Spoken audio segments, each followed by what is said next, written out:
Anda tahu tak, antara punca utama kita tak kaya-kaya adalah sebab kita selalu khianat kewangan sendiri.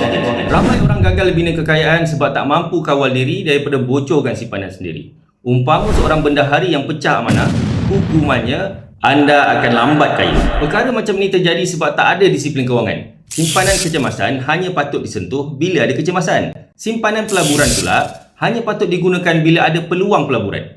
Handphone baru, kereta baru atau jalan-jalan nak happykan family, itu bukan kecemasan. Itu bukan peluang pelaburan. Pecah amanah kewangan ini selalu terjadi sebab kita nampak duit ringgit dalam akaun sendiri.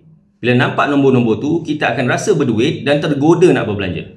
Kalau nak bantu kawal diri, butakan mata kita daripada nampak simpanan tu. Pindahkan ke akaun yang kita tak nampak. Atau lebih mudah, tukar simpanan tu jadi emas. Bila simpan dalam bentuk emas, kita akan rasa macam tak ada duit. Sebab duit dah tukar jadi emas. Barulah godaan untuk berbelanja tu lebih terkawal. Jadi janganlah jadi orang yang khianat kewangan sendiri. Gunakanlah apa-apa cara sekalipun supaya simpanan kita capai matlamat sebenar. Barulah kekayaan sebenar akan mula muncul.